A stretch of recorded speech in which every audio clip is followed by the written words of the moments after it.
Hey, welcome back to the DLLS Rangers podcast. We have caught up with an old friend, Ron Washington. Wash, great to have you, man. Great to be here. I'm so appreciative that you guys wanted to sit me down and talk a little baseball and a little bit of life. Yeah, we're going to go down memory lane in a minute, but you guys have been an extremely active player throughout the offseason already, which I know has to make you smile. Oh, no doubt about it.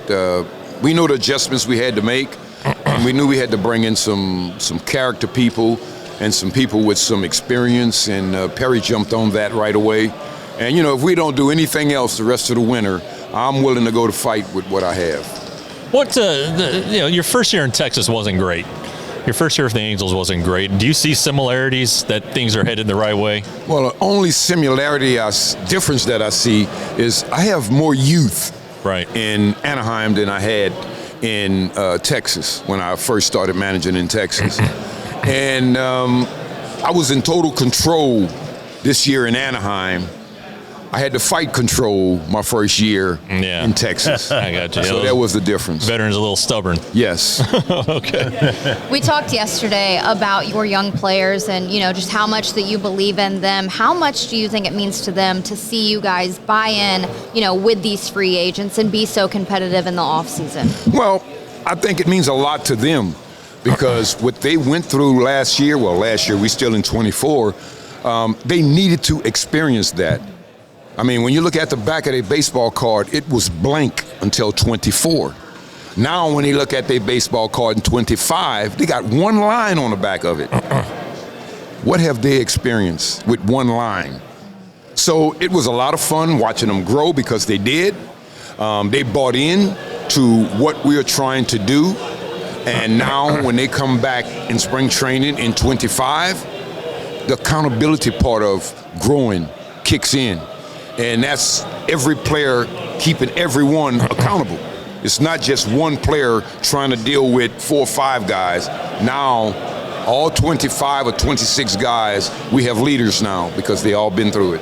So this is a funny game, Wash. In Texas, you would tell Perry Manazian, hey, can you go get my bag? Hey, I didn't get my bag from the airport. And now he's the general manager. Then Perry was Zach Manazian's son, and who was the traveling coordinator when you were here. Well, you know, and Perry still let people know where he came from.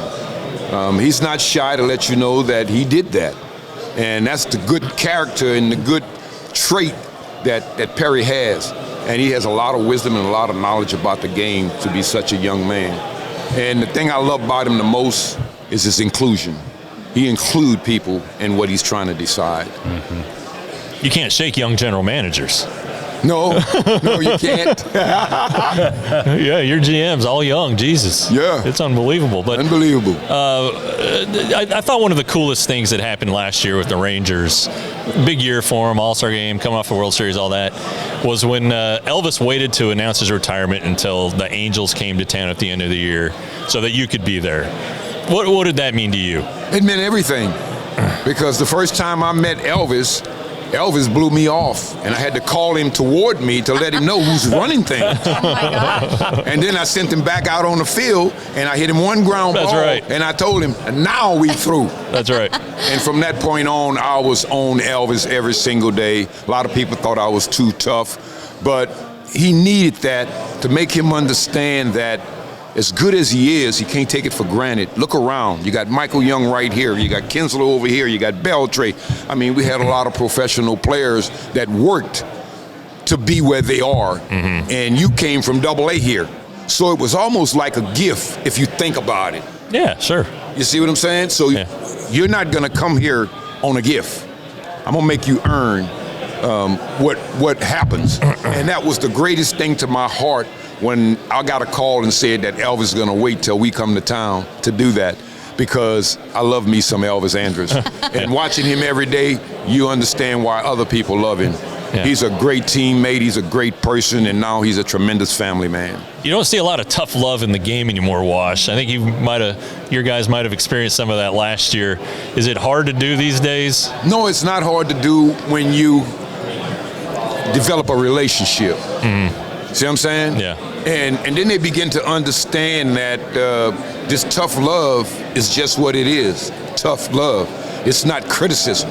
Yeah. And I've always been the kind of person that I didn't let something go too far one way before I jumped back on it. And I made them understand, as soon as I see a little bend in what's going on, I'm going to be on it. And I had to be consistent in that because that's what I told them I was going to do from the beginning. Yeah. And I was consistent in it. Yeah. And now I have a group of young men that understand that when we're talking about something and we're getting on them about something, it's what they caused. We didn't just pick that out to talk about it. You caused us to talk about it. And the friendship just continued to grow. Yeah. I know that you love the game of baseball and you love being so hands-on with your players. When you were with the Rangers, you threw BP and your ground ball work, you know, that's something that you're known for. As a manager at this point in your career, in your life, are you still able to have that hands-on experience with these young guys? No doubt about it.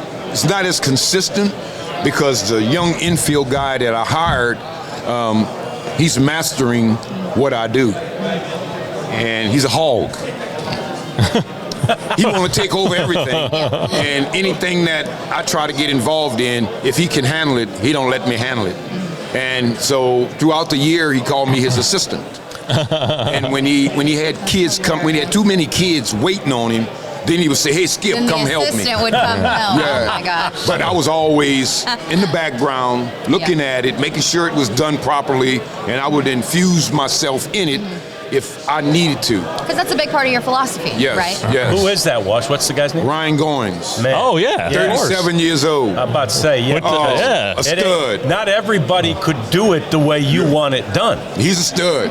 Yeah. And he's an animal. And that's what I love about him. His energy level is just as good as mine. Yeah. And he loved doing what he's doing, and that's why I picked him. It's why you got picked initially to manage the Rangers, is that energy level. Yeah. Are people even in, I'm sure Perry's not, but in Anaheim, are they surprised that this man at this age still has that energy? No, because they remember me coming through there with Texas whipping that butt. No, they always bring that up. They remembered me when I managed in Texas, and they remembered how we came up in there and the way we played. Yeah. They remembered that. And all they want to do is get back to Anaheim way. You know, in Anaheim way, everybody knows is associated with Mike Scioscia being there. Yep.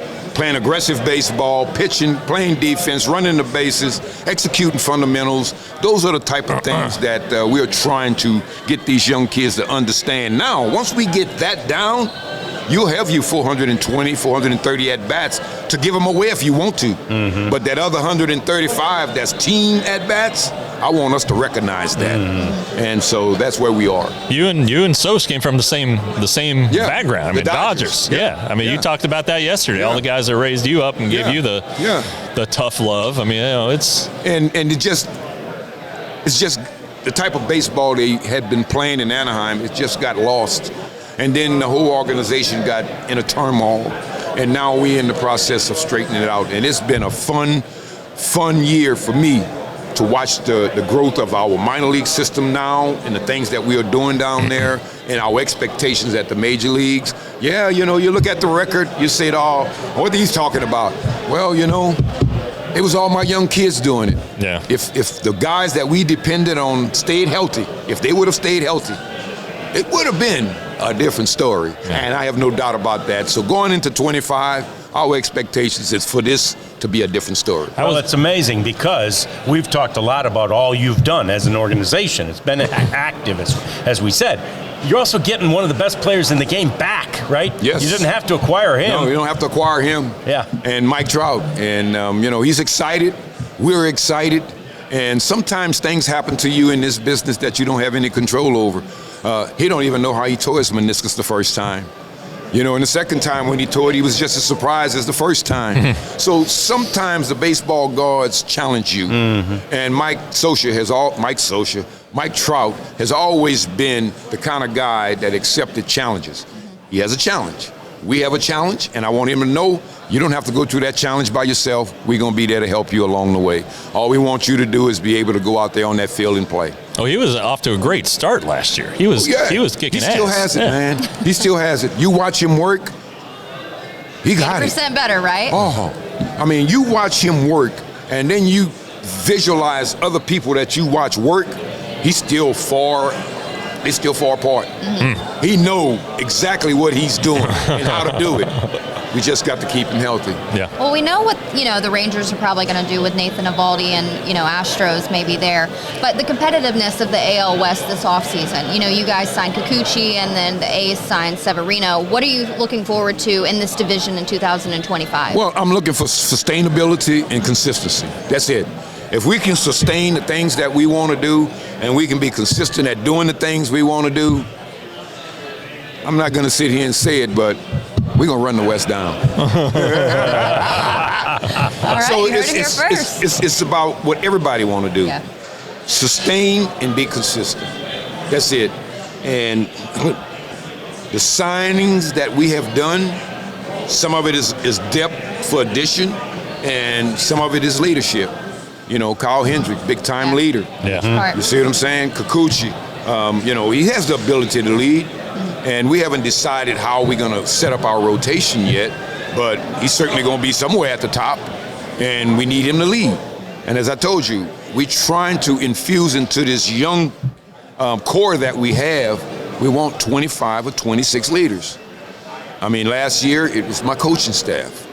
This year, they got some players on my staff now that can coach those young kids up, peers. Yep. All right. Awesome. Yeah, Sounds man, great, man. We appreciate you I'm so ready to much. go, Wash. Let's go. Yeah, Let's go to spring training right now. We're ready to run through a wall for you, Wash. And I'm consistent with that, and we are consistent with that all year long. Yeah. That's the good thing that I loved about what my young kids did. We kept them in the fight, and there wasn't a day that they came to the yard. Why are we doing this? Why are we doing that? I'm tired. No. You don't think we tired? We trying to watch it when we watch it. You can end that for us. Yeah, but you we play better. But we gonna get after it. Yeah. Yeah. All right. Awesome, Wash. We appreciate you so Appreciate much, you guys. man. Great to see you again. You bet. We're Talk seeing to you a soon. lot. Yes. Yeah.